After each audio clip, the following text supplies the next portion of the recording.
Boa noite, pessoal. Começando um pouquinho atrasado por conta da internet que resolveu falhar. Eu peço desculpas, né? Eu deveria ser pontual. Quarta-feira, 12 de agosto de 2020, nós vamos falar hoje sobre a pandemia. A Lídia já chegou aqui. Oi, Lídia. Lídia é responsável pelo entrevistado de hoje. Ela quem fez a ponte, não é não, Lídia? Grande amiga. Muito obrigado. Cida também está aí. Daqui a pouquinho o José de Oliveira Júnior chega para um bate-papo. Ele que está na Itália, algumas horas à frente de nós, já é madrugada lá, né? E se disponibilizou em conversar conosco. É isso aí, Lídia. Vamos fazer um comparativo entre Brasil e Itália e conhecer um pouco da visão de quem mora na Itália sobre a pandemia e de que forma ela se desenvolveu por lá, né, nos momentos críticos que a Itália viveu. Né? A Itália é um dos países mais afetados, né?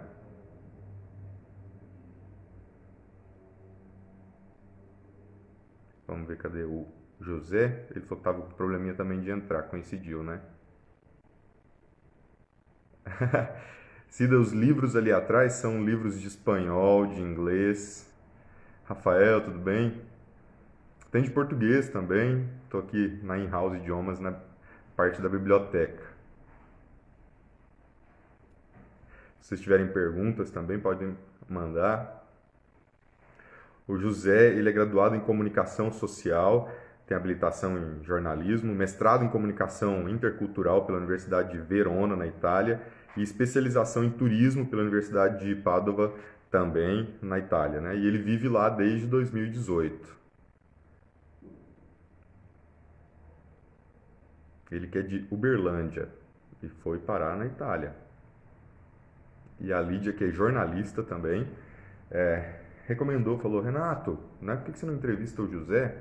E é sempre bom dizer que grande parte dos entrevistados que passaram por aqui foram boas indicações dos amigos que estão aí do outro lado, né? Ponto Crítico já viajou para muitos lugares, Polônia, São Paulo, Goiânia, Rio de Janeiro, né? Muita gente já passou por aqui de diferentes lugares, o que a internet de bom proporciona pra gente, né?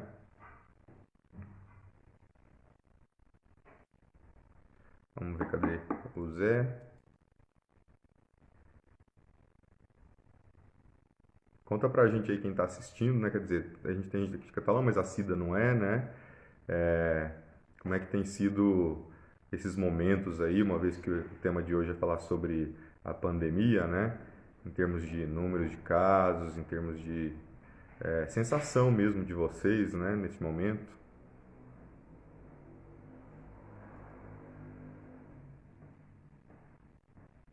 Acho que o José tava com um probleminha de conexão lá.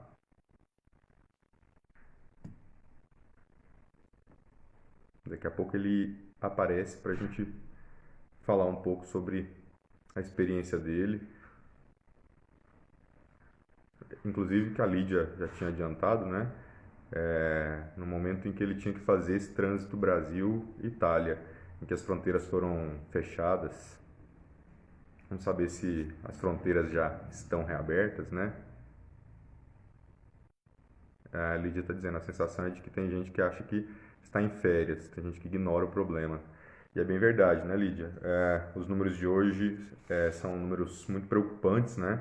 A gente tem no Brasil casos confirmados, mais de 3 milhões, para ser mais preciso, 3 milhões, 123.109 casos confirmados. Óbitos confirmados, nós temos na casa dos 103.421 mortos, né? E uma letalidade de 3,3%, quer dizer, isso dá 49 mortes por 100 mil habitantes.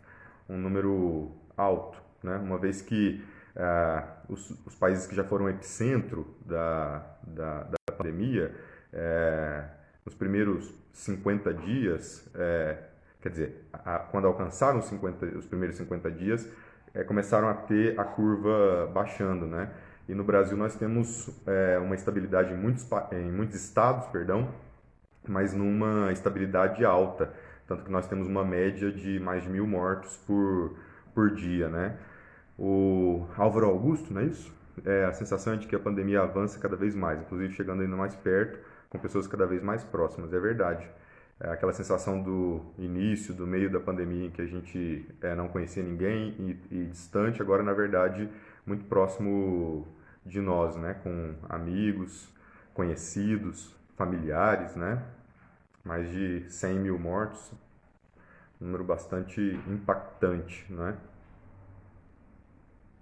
Ismar, Michael, o Joel, que também está sempre aí, né? Daqui a pouco o nosso convidado chega aqui, o José. Não sei se ele está tendo algum probleminha.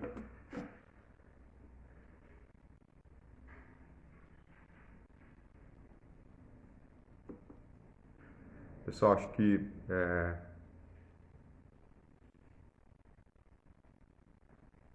aqui.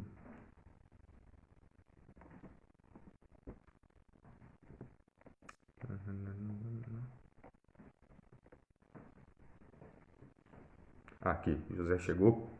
Acho que agora deu certo para ele. Vamos convidar ele aqui para cá já. Muito bem, vamos lá. Ele entrou. Bem verdade.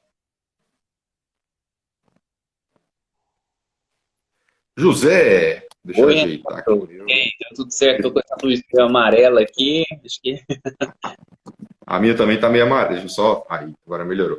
A minha também é meio amarela. Mas eu coloquei ela. uma branca atrás, acho que deu uma neutralizada. Ok. Seja bem-vindo. Obrigado, obrigado pelo convite. Muito obrigado. Eu estava aqui agradecendo antes de você entrar, estava agradecendo a Lídia, que está aqui já assistindo a gente, porque foi ela quem fez a ponte, né, para que você hoje viesse bater um papo aqui com a gente. Zé, o Ponto Crítico, ele é um projeto aqui de Catalão, e que tem como objetivo trazer pessoas para falar sobre temas atuais, relevantes, importantes, como a gente tem feito já há alguns encontros, já mais de 10 já, né? Eu estava dizendo que a gente já viajou para muitos lugares, né? Recentemente nós fomos para a Polônia e hoje nós estamos na Itália com uma diferença considerável de horas, né? E por isso eu queria novamente, agora publicamente, te agradecer pela disponibilidade. Isso eu que te agradeço pelo convite. Agradeço também a Lídia, né, uma grande amiga aí de muito tempo, jornalista. E estamos aqui. Aqui estamos com 5 horas de diferença. Aqui é 1 hora da manhã, 1h11. Ó, Mas é sempre muito bom ter esse espaço para discutir, para falar sobre assuntos importantes, e eu gosto muito, e essa é uma coisa que eu levo comigo. Se eu puder colaborar com algum assunto, com vivência, com experiência, eu sempre vou fazer. Essa é uma minha meta de vida. legal, muito bom. Então, a gente sempre começa conhecendo um pouco do nosso convidado, né? E aí eu também disse antes de você entrar que você é formado em comunicação social, tem habilitação em jornalismo e tem também mestrado em comunicação intercultural pela Universidade de Verona, aí na Itália, especialização em turismo pela Universidade de Padova, também na Itália, e mora aí desde 2018, né? Então, como você foi parar aí, e eu também já adiantei que você é de Uberlândia, né? Então, conta pra gente um pouquinho. E a gente também sempre gosta de saber uma vez que você disse que é jornalista, né? Também dessa sua caminhada dentro do jornalismo, como você chegou até a sua formação, quer dizer, por que da opção, né? E toma esse espaço para fazer essa viagem. Então, assim, vamos viajar no tempo, né? Eu já tenho 15 anos já de formado. E eu sempre gostei da área, gostava de comunicar. E aí, assim, surgiu a ideia depois de um trabalho com um professor no colegial que me incentivou. Olha, por que você não pensa em fazer isso, sabe? Vai fazer um curso, você montou esse documentário, ficou muito bacana. Você tem futuro. E esse professor me incentivou. E meu pai falou assim, olha, só que se você quiser fazer jornalismo, é uma faculdade particular, você vai ter que trabalhar para pagar. E eu fui trabalhar para pagar. E aí comecei a fazer, né, o jornalismo e no segundo período eu já consegui um estágio na TV Integração em Uberlândia, esse estágio que foi fundamental na Uberlândia. minha vida, com pessoas que eu admirava e eu comecei a trabalhar com elas, pessoas que me ensinaram muito, então fizeram parte da minha vida profissional, né, e me ensinaram muito, qual sou muito grato. Mas sempre tive essa paixão com a Itália. Minha paixão assim, com a Itália desde a infância. Eu aprendi o italiano sozinho, eu sou autodidata. Tive uma ajudinha de um Uhum. professor antes de vir para cá estudar, porque pela questão de verbos e tudo, eu quis pegar uma aula com o professor. E desde criança, enquanto os outros iam jogar bola, iam brincar, eu estudava minha gramática italiana. E isso, eu formei em jornalismo e vim parar aqui. Eu vim de férias e depois aí tudo resolvi e tal. Aí passei no mestrado, né? Ganhei a bolsa da União Europeia na Universidade de Verona. Estudei em Verona, passei um tempo aqui, trabalhei em TV aqui e voltei para o Brasil. Só que essa volta para o Brasil foram 10 anos no Brasil querendo estar aqui. Aí eu trabalhava, eu estava feliz com o trabalho, mas eu tinha aquela insatisfação, porque como eu gosto muito daqui, do estilo de vida daqui, eu sentia muita falta, muita falta. Inclusive, eu me sinto bem aqui, sabe? Inclusive, até já discuti em outras lives, né, outros temas. Já sofri algumas coisas no Brasil, inclusive na minha área de profissão, de atuação. Eu não me sentia bem no Brasil e aqui a Itália me traz a tranquilidade que eu gosto e, assim, eu me sinto bem. E aí eu vim parar aqui novamente, porque todo mundo sempre me perguntava quando precisava vir para a Itália, me perguntava, eu quero ir para Itália, o que que eu faço, onde que eu vou, né? E eu procurava sempre mostrar destinos diferentes, porque eu conheço de ponta a ponta, conheço a Sardenha, né, e tal. E aí eu falei, gente, isso pode se tornar né, um trabalho, pode se tornar algo Trabalho. interessante, né? E aí estou aqui, fiz essa especialização em turismo na Universidade de Padova, tinha um projeto que eu desenvolvi já, que era a minha ideia, e nesse projeto eu me inscrevi num prêmio aqui da região, ganhamos em primeiro lugar com a minha ideia, voltada para o turismo para brasileiros. Estou trabalhando na construção de um canal no YouTube, e aí, como eu sou muito perfeccionista, ainda não lancei, porque assim, né? E é isso, estou nessa fase, assim, a Covid, né, deu uma freada nos meus planos, né, então eu precisei parar um pouquinho e tal, mas estou tentando. Turismo para cá, por enquanto, para brasileiros ainda não é permitido. E Uhum. aí, assim, eu tenho atuado em outras áreas. Hoje eu faço um trabalho para Fox Sports, né? Toda semana eu Ó, gravo um boletim para eles, para todo o Brasil, é, tentando algumas entrevistas, algumas outras coisas. Estão surgindo outros projetos, que um projeto vai puxando o outro, né? E não aham. só isso.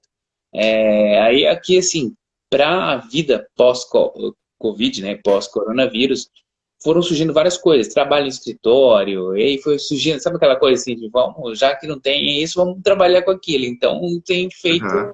e graças a Deus não tem parado, tenho feito muita coisa, tenho trabalhado muito, e tenho conseguido me manter bem, assim, tenho conseguido manter o estilo de vida legal. Muito bom. O Michael está perguntando aqui quais coisas você mais sentia falta. Certamente da parte, acho que quando você estava aqui no Brasil, que você sentia falta da Itália, né? Eu sentia falta da segurança, porque aqui, por enquanto, claro que tem alguns problemas com furto, né, tem alguns probleminhas nas cidades maiores com relação a roubo, mas você pode andar tranquilo na rua com um relógio, você pode andar tranquilo falando no celular. Então isso eu sentia muita falta, porque eu tinha essa liberdade aqui, né, e eu sentia essa dificuldade. Apesar de amar o Brasil, de amar a minha terra, de amar o meu povo, né, apesar de toda a dificuldade, eu sentia muita falta dessa tranquilidade. E quando você acostuma com isso, como eu morei 4 anos aqui, você acostuma com isso, você volta para o Brasil, eu andava tenso, olhava para o lado e não me conformava. E aí eu precisava fazer reportagem também, né? Eu trabalhei na TV Paranaíba, na Record, que era de bandido, e um dia eu gravava falando do bandido, no outro dia eu encontrava o bandido no supermercado. Eu fui ficando surtado. Aí eu Aham. resolvi seguir meu estilo, seguir meu coração e voltar para cá. E hoje você está em qual região? Hoje eu moro no norte da Itália, eu moro Uhum. em Vicenza, que é uma cidade que fica a 70 quilômetros de Veneza, fica aqui pertinho de Verona, de Padova, e é 2 horas de Milão, né, que foi aí o grande caos aí na região da Uhum. Lombardia, na questão do coronavírus. Então eu estou nessa região aqui, que não sofreu tanto, mas a gente viu tudo acontecer, o lockdown, a gente sem sair de casa, né? Eu passei 2 meses dentro de casa. dentro de casa mesmo, sem sair só para ir ao supermercado, polícia, multa, enfim, como eu tinha um trabalho, né, que era de trabalhos, podia sair quem trabalhava no supermercado, em hospital, né, então dentro de casa mesmo, e assim, tinha que trabalhar muito a cabeça, tive que trabalhar muito a cabeça, a mente, aí eu comecei a fazer uns boletins para o Brasil, contando a situação aqui, foi muito importante, que me ajudou muito nesse momento, porque aí as pessoas tinham curiosidade, então o meu Instagram chegou assim, stories com 2, 3 mil visualizações com as informações, então assim, consegui falar com rádios, falar com TVs, falar com várias pessoas, contando como é que estava a situação aqui. E aí as pessoas tinham curiosidade de saber, e muita gente, né, curiosa, essa pandemia, essa loucura, então, para mim, foi muito importante fazer esse trabalho voluntário, porque eu não ganhei nada, mas que me Uhum. trouxe um certo reconhecimento, porque para mim passar a informação para o Brasil, para quem entendeu o recado foi importante, e eu recebi muito retorno sobre isso. E para minha cabeça mesmo, para eu não ficar em casa, porque você pensa, né, os 3, 4 primeiros dias são tranquilos, mas depois Ok. você surta, né? Ô José, então vamos tentar fazer agora uma cronologia, né, para a gente poder falar dessa situação que você viveu, né? A Lídia até comentou aqui da questão da sua entrada. Eu acho, enfim, a gente vai chegar lá. Só antes da gente fazer isso, em números, né? A Itália, para quem está assistindo a gente, tem 60 milhões de habitantes. Teve, né, até ontem, digamos, né, 35.215 mortos, né, 251.713 casos, dos quais 13.791 ativos, é bom falar dos recuperados, 202.697, e as notícias dessa semana dão conta de que houve ou está havendo um leve aumento nos casos de contágios, né. Eu começo perguntando para você, na verdade, onde você estava quando do primeiro óbito na Itália, que foi registrado no dia 21 de fevereiro. Então, em fevereiro, ou seja, né, no momento aí, digamos, em que se começa a se desenhar de forma mais clara a gravidade da pandemia, onde é que você estava? E como você recebeu essa notícia? Como que a notícia do coronavírus, da pandemia, chegou até você? Renato, eu estava no Brasil de férias e eu ouvi aquilo tudo e pensava assim, é normal, aqui tem a influência, tem tudo, o povo nem é aí, sabe? Todo mundo fala, isso aí ninguém nunca acredita que vai chegar a esse ponto. E aí eu falei, olha, eu tava no Brasil de férias e aí eu já tava verificando a minha passagem, né? E eu queria até ficar um pouco mais. E aí meu chefe falou, olha, eu não posso deixar você aí, eu preciso de você, você tem que trabalhar. Então, assim, eu preciso de você na sexta-feira. Eu falei, então tá bom. Cheguei aqui 2 da tarde numa sexta-feira e às 8 da noite eu já estava trabalhando. E na terça-feira fechou tudo. E no final de semana que eu trabalhei, que eu conversava com as pessoas, era assim, isso aí vai passar, isso aí é bobagem. Sabe aquela coisa aí do Brasil? Isso aí Sei isso aí não vai bem. dar nada, não. E, rapaz, isso foi, assim, muito complicado, que por causa disso, por exemplo, em Milão, muitas pessoas perderam suas vidas, porque não Uhum, acreditaram, né, na potência, no que era esse vírus. E uhum, justamente porque as pessoas não acreditavam, o negacionismo. Mas aí começaram a perceber que o assunto era sério, até que mandou fechar tudo. E que é aquela situação que a gente viveu, como eu falei. E as pessoas tinham que respeitar, porque senão era multa, porque senão era bem pesado. Assim, muitas pessoas morreram, né? E eu vivia aqui. O que eu te falo assim que marcou muito? Eu moro numa cidade e que a gente via passar os caminhões, porque lá em Bérgamo não tinha mais espaço para cremar os mortos. Então eles traziam para cremar aqui próximo à minha casa. Eu tenho um hospital e tem um cemitério aqui que faz cremação.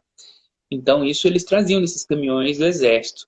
Então não tinha como você pensar, gente, peraí, isso é uma fake news, isso é uma mentira. Estava uhum. acontecendo aqui na janela da minha casa. Então, assim, Testemunha ocular do fato histórico, né? exatamente. E mesmo assim, sabe? E foi isso que eu tentei transmitir para as pessoas daí. Porque foi uma coisa muito estranha de se viver. Você vê um país inteiro. A Itália é menor, eu creio que é mais fácil de controlar, né? Vou te dizer, tem pessoas que passaram fome também, tem pessoas que passaram dificuldades. O governo falou que ia ajudar, mas acabou que ajudou e não ajudou, o dinheiro chegou e não chegou. Foi difícil para muita gente, né? Mas teve alguns pontos em que as pessoas começaram a conversar, os vizinhos entre si, que até então todo mundo muito fechado, não conversa com o Uhum. vizinho de porta, então acho que isso aí começou. Mas foi ver um país parado é uma situação que eu nunca esperava ver na minha vida, assim. Foi bem complexo, sabe? Assustador, assustador. E do ponto de vista dessa paralisação, né, quando a gente inclusive compara com o Brasil, para as pessoas daqui entender, né, você falou, né, algumas vezes já, que você via polícia nas ruas, houve fechamento total. A Itália, de fato, impôs medidas rígidas, né, de controle, porque nós aqui fizemos, José, no início desse processo, nós fizemos no perfil da nossa escola, a gente tem uma escola de idiomas, nós recolhemos depoimentos de pessoas do mundo inteiro. Então a gente tinha brasileiros e também nativos de todos os lugares, Itália, França, Espanha, Chile, México e assim por diante. Está lá, inclusive, está registrado os depoimentos em que as pessoas diziam do controle que esses países, ou muitos deles, tinham sobre o cidadão mesmo, né? De horário para sair, ou por que sair com uma justificativa, né? Que é algo que nós não vimos aqui no Brasil. Em alguns lugares nós tivemos, em algumas cidades nós tivemos um fechamento, né? Mas inclusive até essa adesão ao lockdown aqui no Brasil, digamos assim, não chega, né, nem de perto aos pés do que, suponho eu, vocês tenham vivido aí, né? Exatamente. Aqui foi muito sim, com controle, mas a gente percebe hoje, olhando um pouco mais, porque observando o Brasil, a gente percebe pela diferença cultural, né, o nível, assim, sabe, muita gente pensou nas dificuldades financeiras, né, no Brasil, olhando muito para o lado econômico, né, sendo que só a economia, não adianta que só a economia sozinha não salva vidas. E aqui as pessoas, mesmo que elas não concordassem, que elas não, assim, que elas fossem contra, se fosse negacionista, mas elas respeitavam. Ou seja, porque tinha Uhum. multa, porque elas respeitavam. Tanto é que tem muita gente ainda negacionista, essa linha que, né, que surgiu aí, né, batizados No pelo mundo Trump, inteiro. né, no mundo inteiro, aí seguidores de Trump.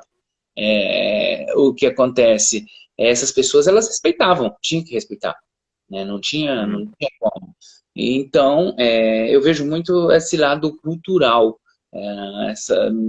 Claro que pessoas ignorantes a gente vai encontrar no mundo todo, né? Mas aí no Brasil eu vejo as pessoas, elas não acreditam, mesmo você tentando transmitir, você falando, você explicando, você mostrando o exemplo de outros países, eu falando daqui, o que eu vivi, o que eu vi na minha janela. Aí ele chega para você falar, isso é fake news da mídia. É difícil trabalhar isso com pessoas que vivem cercadas do seu próprio mundinho. É muito complicado. Ô, José, e aí vocês vivem uma organização em fases, não é isso? Teve, por exemplo, a fase 2, que é a chamada fase de convivência com o vírus, e há uma previsão da fase 3 para o ano que vem, né? Como que é esse processo da fase e o que você agora, né, está vivendo nesse momento? Então, as fases, pouco a pouco as coisas foram acontecendo, sabe? Muitos acertos, muitos erros também. Uhum. O que acontece? As pessoas, aquela fase você podia sair de casa, aí você podia encontrar seus amigos, ou então sua família, né? E depois você podia começar a trabalhar. Hoje eu digo que a situação praticamente já voltou ao normal. A gente está em período de férias aqui na Itália. Aqui na Europa, diferente do Brasil, mês de agosto é um mês que fecha tudo. Fecham as escolas, fecham as instituições públicas, todo mundo entra de férias. Essa semana é uma semana que todo mundo está de férias. E aí as pessoas elas estão de férias, elas estão indo à praia. Então tem as regras, claro, né? A aglomeração, a máscara, né? Nem sempre as pessoas seguem. O pessoal tem aglomerado bastante sem máscara. As normas passaram a ser de região para região. né? E hoje, inclusive, o número alto de pessoas, porque eles começaram a fazer muitos testes também, testes rápidos, 400 pessoas contaminadas hoje na Itália e 10 pessoas morreram hoje, né? Esse número fica oscilando, né? Às vezes tem dia que não morre ninguém, tem dia que morre 10 pessoas, gente que já estava doente há um bom tempo.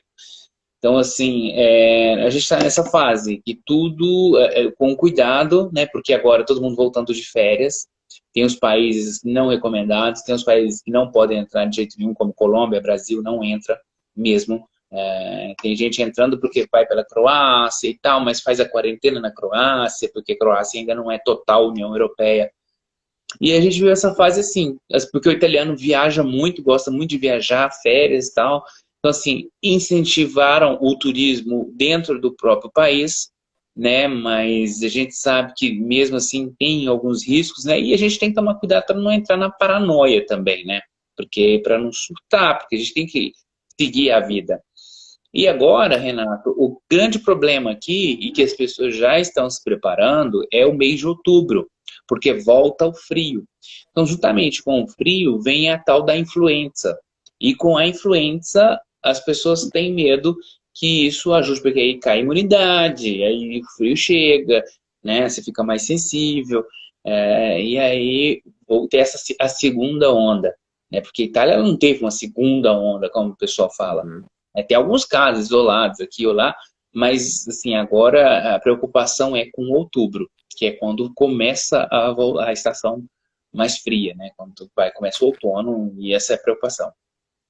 Ô José, a Nádia, que eu agradeço, que está participando aqui com a gente, ela está dizendo que ela é de Uberlândia. E o primeiro comentário dela, na verdade, ela disse que ela discorda, com todo respeito da gente, mas que no Brasil fechou-se antes de ter muitos casos, né? Nádia, na verdade não é nem opinião minha, é fato que fechar escolas não significa fechar a cidade. Nós estamos aqui falando de fechamento do comércio, atividades como um todo, não é? Um controle, na verdade, maior em que o que era liberado eram atividades essenciais. Talvez você possa deixar sua opinião para nós sobre como está o funcionamento do comércio em Uberlândia, né? Para além das escolas, porque de fato as escolas no Brasil todo, à exceção agora do norte, o norte está retomando as aulas aqui no Brasil, mas as cidades como um todo e mais de 1 bilhão de alunos no mundo inteiro, né? Estão sem aulas, estão afastados das escolas. Mas nós estamos falando para mais do que isso, né? Porque é bem verdade que algumas cidades no Brasil, isso muito localizado, algumas cidades no Brasil tomaram uma atitude um pouco mais fechada. O estado de São Paulo, por exemplo, Brasília, no primeiro momento, mas também nós somos um exemplo ao contrário, porque nós rapidamente abrimos, né? No momento em que a curva subia, nós então abrimos. Prova disso, por exemplo, é Goiás e própria Minas Gerais, em que os números só aumentam, aumentam, aumentam. Então não é nenhuma questão de opinião, é uma questão de fato mesmo, é notícia, né? O Júnior, Hum. ela está dizendo, quero só comparar nesse ponto que algumas atitudes no Brasil. Ah, sim, não, Nádia, eu concordo com você. Nós tivemos, sim, em alguns pontos do Brasil, estou concordando com você, Nádia. Em alguns pontos do Brasil, nós tivemos o fechamento, que até no estado de Goiás, Nádia, o Caiado, num primeiro momento, ele tomou a medida certa, porque ele optou, rapidamente, ele optou por fechar, e isso conteve um pouco a curva, mas depois, como eu estou dizendo, abriu-se, né? Está tudo aberto, e nós estamos com números agora estáveis, né? E crescendo, né? Aqui, como eu disse, quando a gente compara, por exemplo, com o caso da Itália, nós temos, no caso do Brasil, 49 mortos por 100 mil habitantes, e a Itália 57 para cada 100 mil habitantes, né? É bom lembrar que a população da Itália é 3,5 vezes menor, né? Mas lá eles contabilizam 4 milhões e meio de exames em 2,8 milhões de pessoas. E aqui no Brasil, o Ministério da Saúde não sabe dizer quantos testes ele faz, né? Ou quantos testes se faz no Brasil. E um apontamento do G1 fala em 1,4 milhão de exames, né? Eu vou repetir só para as pessoas ficarem pasmas. 1,4 milhão de exames, num país de 212 milhões de habitantes, né? Como é que se dá, ô José, essa questão da presença mesmo do sistema sanitário mesmo, assim, talvez de pessoas que você conheça ou das notícias que você tem? do momento mais forte na Itália, de como esse sistema funcionou e do que você tem de notícia. Você falou da questão dos óbitos, de como você via o volume de pessoas de corpos para serem cremados, né? Mas e o sistema de saúde, como é que ele se comportou? Que notícias você tem de antes e de agora, inclusive? Então, o sistema de saúde, vou abrir assim, o que aconteceu? Aqui teve gestão, que eu acho que é o que precisa em uma crise, né? E até só complementando o que a Nádia está falando, o que faltou no Brasil foi uma gestão centralizada. Eu acho que estados tinham que conversar entre si, né? E tinha que ter uma frente, uma linha de combate, assim como aconteceu aqui na Itália. Porque tendo essa linha de combate, todos juntos seria mais fácil. No Brasil, cada um foi falar uma língua. E aqui na Itália foi diferente. Lógico, eu citei a questão o país ser menor e ser mais fácil ter uma gestão, né? Agora, voltando ao que você me falou, simplesmente aqui na Itália funcionou muito bem um sistema de saúde, por exemplo, mundial, tá? É um exemplo, a saúde garantida para todos, né? E aí o que acontece? Você se sentia mal, ligava, tinha um número que você ligava, e aí não podia ir até o hospital, né, nem ao pronto-socorro, tinha a guarda médica que vinha na sua casa.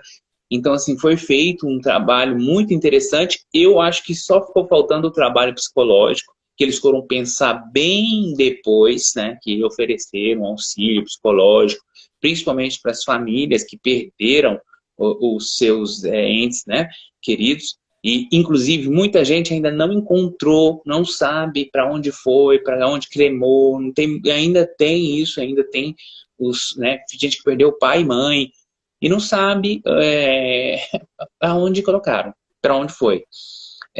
Então, assim, é um sistema que funcionou muito bem, né? Ele conseguiu, apesar de a gente fala superlotar, né? Nessas regiões como Uhum. Bérgamo, que foi onde aconteceu tudo, a Lombardia ali, né? Os hospitais que precisaram abrir com urgência e tal, conseguiu atender a demanda.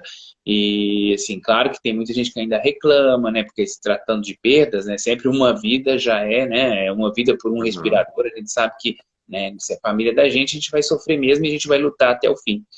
Então, assim, Renato, é um sistema que funcionou. E até hoje ele está funcionando muito bem. O governo ele está organizando testes rápidos, inclusive testes com moléculas, aqueles para gente para saber se teve, se já pegou o vírus, enfim, para o país seguir em frente, né? Então, assim, para tirar esse, principalmente porque o turismo é o petróleo da Itália. Então, a gente não pode continuar Claro. um país fechado, limitando a entrada de turistas estrangeiros, já que isso movimenta muito a economia, né? Então, assim, Claro. como que faz daqui para frente? Quais são as soluções, né? Até que chegue uma vacina, mas nem todos vão tomar essa vacina, porque nem todos aceitam essa vacina. Enfim, vários prós e contras. E também sobre a questão econômica, né? Quer dizer, a Itália há tempos vem vivendo uma crise econômica muito grande, né? E é interessante a gente ouvir falar sobre o funcionamento do sistema de saúde, mesmo num país assolado por uma crise econômica longeva, digamos assim, né?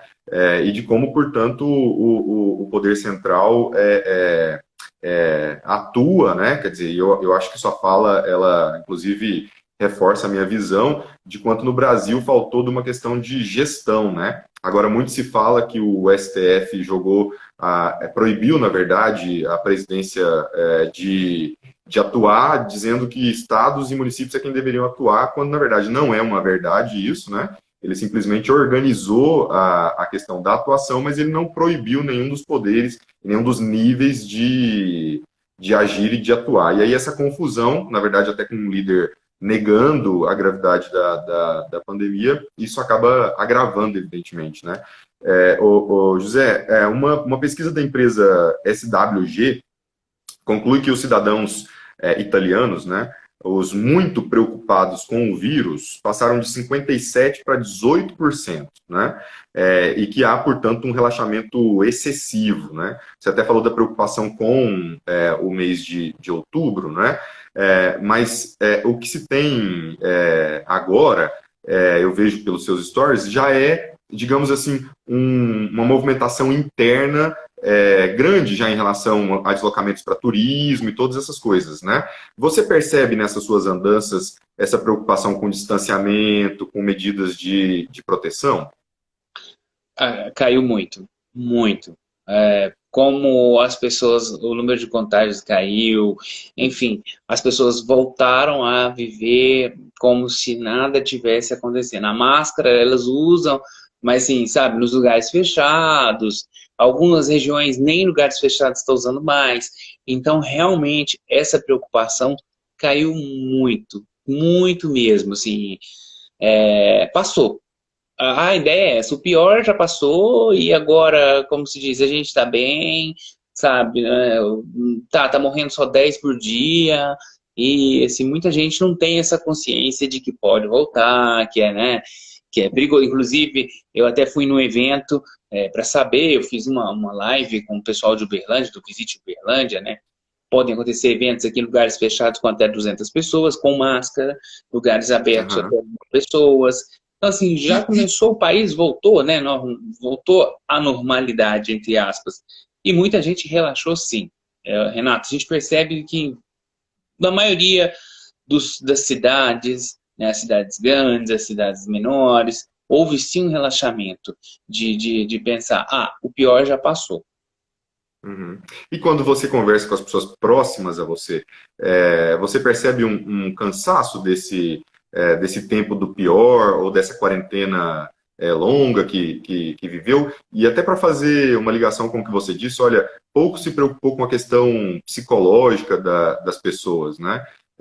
Você acha então que talvez esse comportamento tenha a ver com isso, assim, inclusive falta de assistência, talvez esse tratamento e direcionamento psicológico, né? Exatamente, muitas pessoas deprimidas, muitas pessoas perderam seus empregos, para muita gente a ajuda não chegou, tá? Então, assim, é uma situação complexa, casais, né, aí a gente vê passando por dificuldades.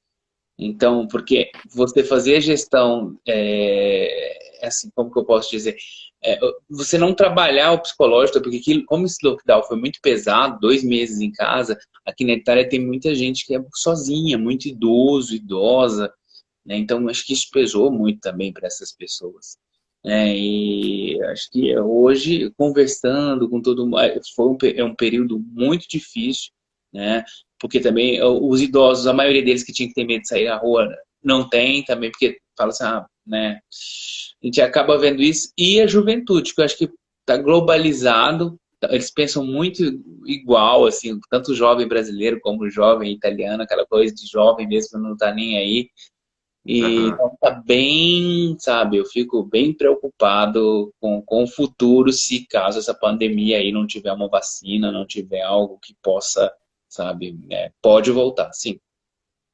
E diante desse fantasma, portanto, né, de outubro, né, de que forma você tem visto uma conscientização das autoridades, então, o comportamento agora, tendo vivido o pior, de que forma o país se prepara, então, para uma possível segunda onda, né? Então, agora, a preparação, a gente vê todo dia nos jornais, né? Essa preocupação com a testagem, essa preocupação com quem sai de férias, essas proibições, né, de entrada no país de certos turistas. Então, eles têm feito um trabalho, o Ministério aqui da Saúde, né, e também a Defesa Civil, que faziam todas as Civil. coletivas, tem feito, né? Então, eles continuam trabalhando, não tiraram ainda a emergência, né? Emergência, que chama emergência COVID, estado de emergência, né? Não Aham. tiraram ainda, e continuam trabalhando porque a gente sabe que ainda está por aí e continua circulando. Então, assim, tem as frentes e o governo continua trabalhando muito com relação a isso. Não pararam e vários órgãos continuam ali correndo atrás e não pode cair no esquecimento, né, Renato? É verdade. Ô José, você sabe que no Brasil nós estamos vivendo já há algum tempo um processo de polarização política muito grande, que afeta inclusive a nós, humanos aqui, a população, né? E isso respinga também na desconfiança, digamos assim, inclusive patrocinada por muitos setores políticos da imprensa, né? Há um ataque aqui muito grande ao trabalho da imprensa. Você, como profissional da imprensa fazendo, portanto, essa ponte entre Brasil e Itália, conta para a gente como é esse clima, tanto em relação, né, à população, em relação à política e em relação à imprensa aí na Itália. Renato, é importante a gente dizer que, olha, essa semana a gente teve um problema aqui na Itália político, que políticos que ganham super bem pediram um auxílio de 600 euros. E não chegou para muita gente que passou fome. A gente vê que Aqui também teve. que a política é complicada não só no Brasil, mas no mundo, né? Então, assim, a gente, aqui também não ficou para trás, não. E aí o que, que a gente percebe, né? Assim, essa questão dessa polarização, disso tudo. Rapaz, é muito difícil eu dizer daqui, porque as pessoas olham para o Brasil, inclusive investidores, pessoas que têm empresas aí, todas com muita desconfiança, porque é um país que está instável, tá? Porque as pessoas elas não acreditam. Isso eu sei porque as pessoas chegam até mim e conversam comigo, tenho contato com políticos daqui. Essa questão das pessoas não acreditarem na mídia, tudo bem, não é a mídia que está falando, são os dados do governo. Inclusive aqui também tinha essa corrente de pessoas que não acreditavam e tal, mas são dados do governo, né? A mídia, tudo, claro, você não pode, eu costumo dizer para as pessoas, você duvida daquele canal? Acesse um outro, busque um outro de confiança, só não ignore, não vire as costas, não fique no seu mundinho com essa notícia de WhatsApp, de canal de YouTube político. Não funciona. As pessoas precisam abrir as cabeças e pensar como seres pensantes. Políticos são pessoas que são pagas para trabalhar. Políticos não são deuses, políticos não são mitos. Isso eu falo para o mundo inteiro. É assim que funciona. Político tem que ser cobrado. É cobrado aqui, é cobrado aí.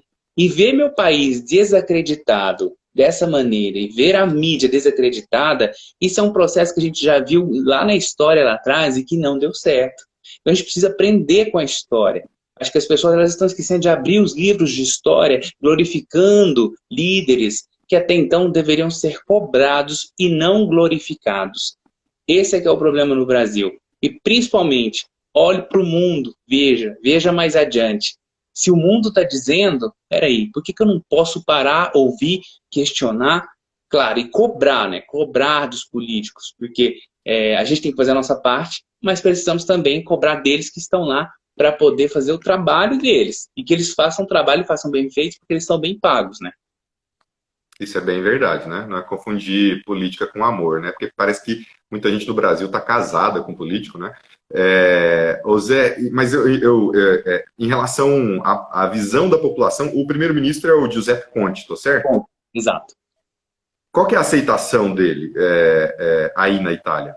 Então, ele foi bem rígido no início, e aí as regras e tudo. Agora que relaxou um pouco, o povo tá meio assim, ai, Conte, deixa de ser exagerado. Pô, que cara chato, toda hora vem com essa história. E o pessoal, assim, deixou um pouco assim, a credibilidade dele foi lá em cima, a credibilidade dele caiu. Tipo, essa coisa, assim, que você percebe, né? Então, assim, tem muitas críticas com relação à atuação dele no período da pandemia, mesmo ele tendo buscado, e era o tempo todo, coletiva, explicação para a população, tinham várias transmissões, né? Ele via falar dos números, vinha falar dos dados, dos auxílios financeiros, e como muita coisa não chegou, então foi bastante criticado. Tá? Inclusive, essa semana ele fez uma comemoração no gabinete dele, todo mundo estava sem máscara, essa foto rodou aqui, aglomeração sem máscara. Então, assim, oscila muito, oscila bastante. Justamente porque a Itália também é bem polarizada politicamente falando, né? Então, a gente vê que tem essa oscilação. E muita gente bateu palma para a atuação, mas muita gente também reclamou e muita gente colocou que nos prenderam dentro de casa, tiraram a nossa liberdade, e agora? E não sei o quê. Então, assim, né? Mas ele foi muito elogiado. Ou seja, a gente, na verdade, vê que em qualquer lugar tem também o trabalho de cooptação da crise, né? Quer dizer, o sujeito que se aproveita dela para talvez provocar pânico, promover pânico e ganhar com isso também, né? Faltou uma informação aqui que talvez seja interessante, que a Itália viveu 57 dias oficiais de quarentena, né? E aí eu vou insistir nessa pergunta, porque na verdade eu acho que talvez não tenha ficado muito claro. O que que era a quarentena no lugar onde você estava? O que que era a quarentena? Era só fechamento de escola ou era fechamento total do comércio, né? Fechamento total. Só supermercado, mas entrava com luva, entrava com máscara, poucas pessoas, ninguém podia chegar perto. Era o fechamento total, dentro de casa. Você não via todo mundo dentro de casa. O país parou. Carro, nada na rua, nada, nada. Caminhões, só o essencial funcionando. O essencial mesmo. As escolas pararam, as escolas estão paradas até hoje. As escolas, elas não Uhum. voltaram. A previsão de voltar agora em setembro, muita coisa não vai ser presencial, sabe? Inclusive aqui não tinha muito o serviço delivery também, que não usavam muito aqui, passaram a usar, né? Então, assim, algumas coisas mudaram e algumas coisas vieram para melhorar alguns tipos de serviço. E fechou tudo, Renato. Fechou, é um país que se trancou, acabou, fechou tudo. Aeroportos, aqui toda hora que você olha para o céu, você vê um avião. Toda hora. Uhum. Não tinha, parou. Aeroportos, eu olhava aquele aplicativo que você vê os voos, tudo, não tinha nada. O espaço aéreo da Itália estava limpo. Nada, nada, nada, nada. Então, assim, fechou tudo. E é o que eu te falo, a preocupação ainda com a volta das escolas, porque aqui abriram, aqui tem, tipo, agora nas férias, né?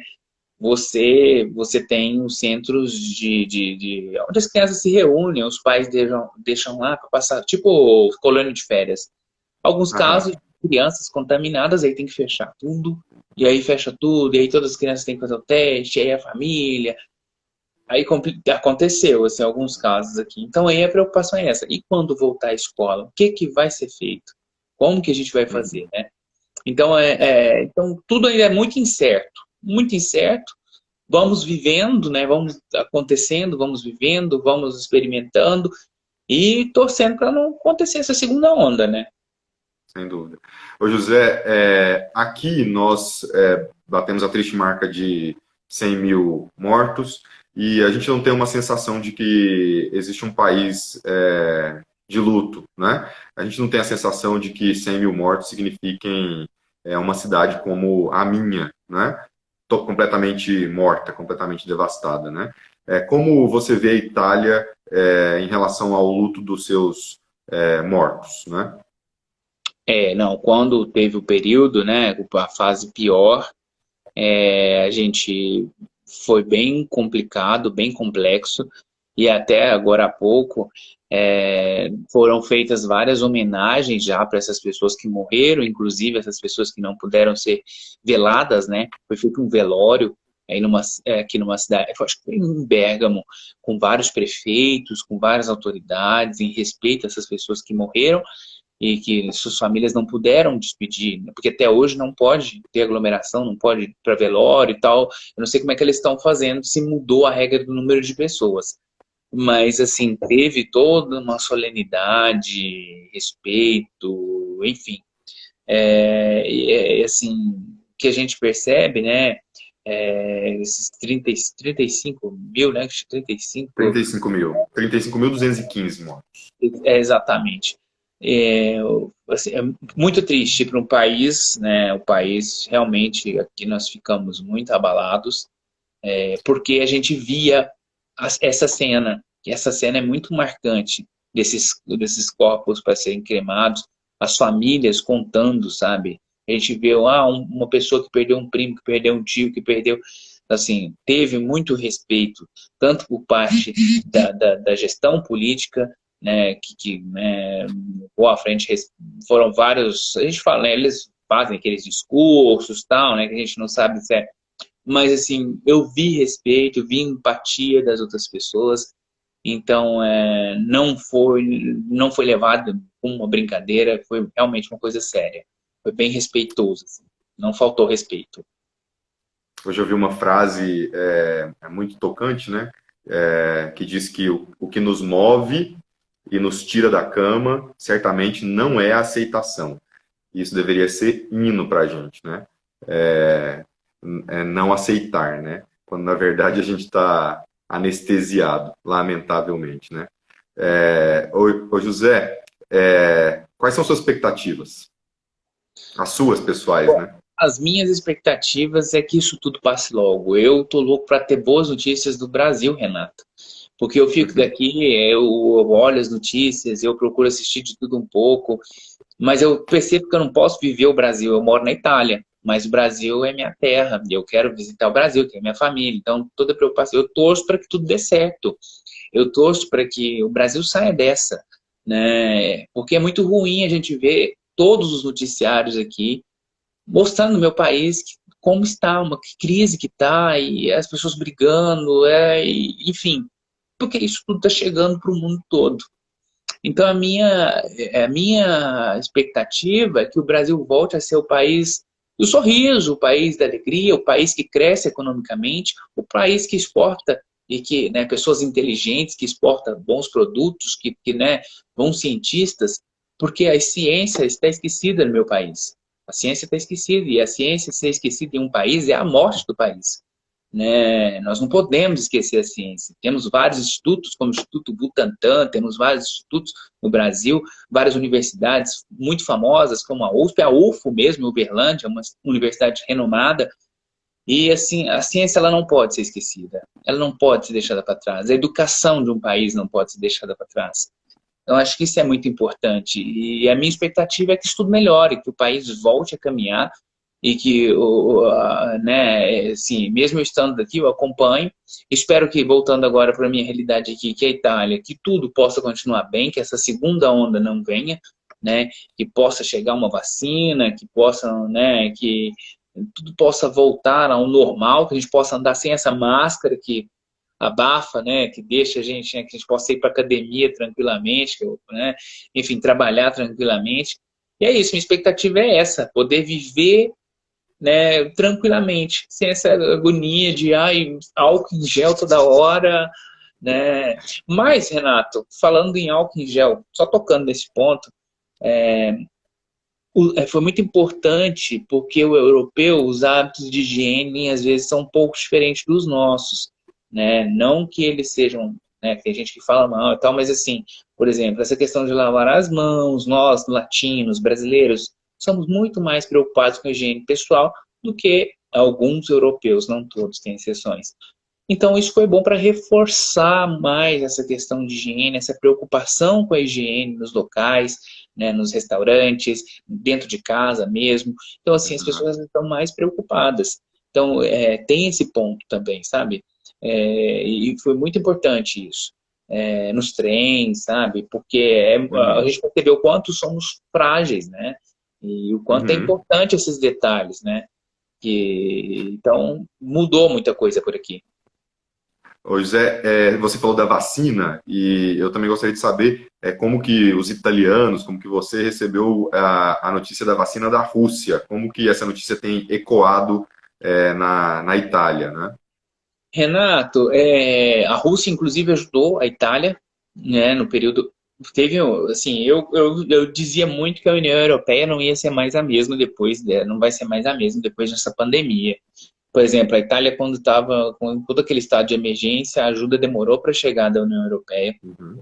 E, por incrível que pareça, quem ajudou a Itália, começou a ajuda foi a China, Cuba, né? E a Rússia mandando aviões. E depois que começaram, a Alemanha, que é vizinha, aí que começaram a ajudar, entendeu? Eles viram Acho justo te interromper, só para a gente frisar da importância de Cuba no envio de uma missão sanitária, né, uma missão médica muito grande para a Itália, né? Foi importante, não é? importante, isso foi muito importante, porque assim, Eles vieram, colaboraram bastante, sabe? Os médicos chineses também, inclusive, um estudo que deu muito certo foi o plasma, né? Utilizando plasmas de pessoas contaminadas. Então, os próprios profissionais da saúde eram voluntários, pessoas que foram contaminadas, e que esse plasma era utilizado para curar outras pessoas. Então, assim, com a Universidade de Padova, com a Universidade Chinesa, que fez esse estudo, um estudo que deu muito certo. Então, assim, a vacina... Então, tá todo mundo correndo atrás de uma vacina, né? Então, assim, aqui também falam de uma vacina italiana, tem uma vacina também que é a suíça, falam que é para novembro. Então, a gente está na expectativa que isso chegue, né? Que chegue, não importa de onde chegue, mas que chegue e ajude, né? Que possa É. ajudar. Foi falado, sim, falaram muito dessa vacina aqui. E assim, como eu falei, tem as pesquisas aqui também. É o mundo todo reunido em busca aí dessa, né, dessa vacina para a cura desse coronavírus. Aham. A gente já está chegando no finalzinho já. A gente tem falado muito do novo normal, né? Essa expressão interessante que foi criada, né? O novo normal. Quando, de novo, né? Vendo o seu Instagram e vendo suas andanças já neste momento, a gente obviamente faz uma comparação com o que o Brasil está vivendo neste momento e o que vocês na Itália estão vivendo. Assim como também a gente pode fazer, por exemplo, em relação à Nova Zelândia, que inclusive está até melhor posicionada, digamos, nesse princípio do chamado novo normal, né? Como que você imagina sua vida? A gente já falou bastante, assim, né, da questão da máscara e tal, né? Mas uma coisa é desejo e outra coisa, de acordo com as informações, o que mais de fato se aproxima da realidade, né? Que você acha que vai ser esse novo normal na sua vida, né? Na sua e no dos italianos, né? Renato, acho que o novo normal, para mim, é você pensar não só na sua, na sua saúde, mas eu penso também na saúde do meu próximo, sabe? Eu acho que Uhum, é parar de olhar para o próprio umbigo e olhar ao seu redor, sabe? Por isso a importância do uso da máscara. Então, acho que esse por enquanto, o novo normal. Porque até então, como eu te falei, são os hábitos de higiene, né? São algumas questões de aglomeração que a gente tem que evitar, algumas atitudes que a gente tinha antes, que hoje em dia, né? Os abraços, infelizmente, agora por enquanto, né, estão sendo evitados, a não ser pessoas que você tenha convivência no dia a dia. Então, assim, o novo normal é isso, um pouco mais de cuidado, né, novas formas de se comunicar, de se cumprimentar, e o respeito com o próximo, né? Porque eu acho que passa por esse momento. O novo normal é o respeito a partir do momento que eu deixo de olhar só para o meu umbigo e olho também para você e te respeito para que, se eu tiver contaminado, eu não te contamine e que, né, nós possamos ter uma convivência saudável. aham. Para terminar, né? Muito prematura, minha pergunta é extremamente prematura, né? Mas já tem se falado em como a gente vai sair dessa pandemia, né? O que o José terá aprendido, em que ele terá se modificado depois da pandemia, né? Você já parou para pensar nisso?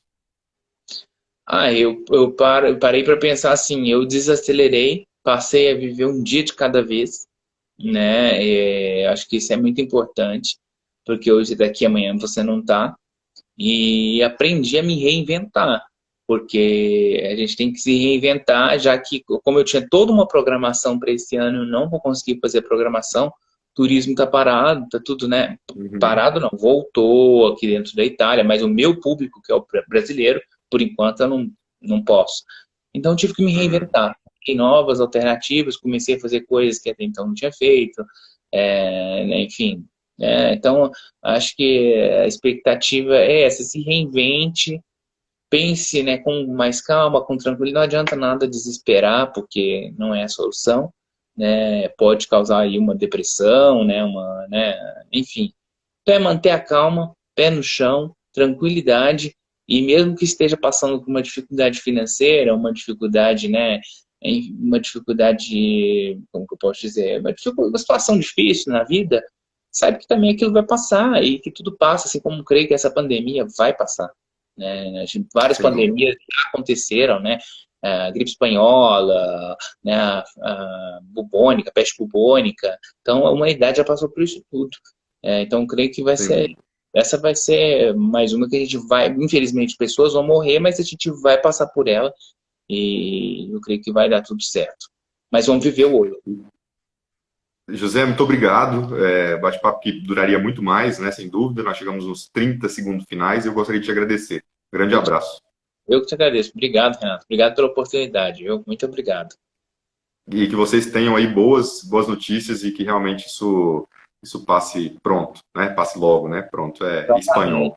Exatamente, que passe logo. E agradecer a todos que participaram também. A gente conversando, né? Às vezes nem deu para responder muitas pessoas, mas muito obrigado pelo bate-papo.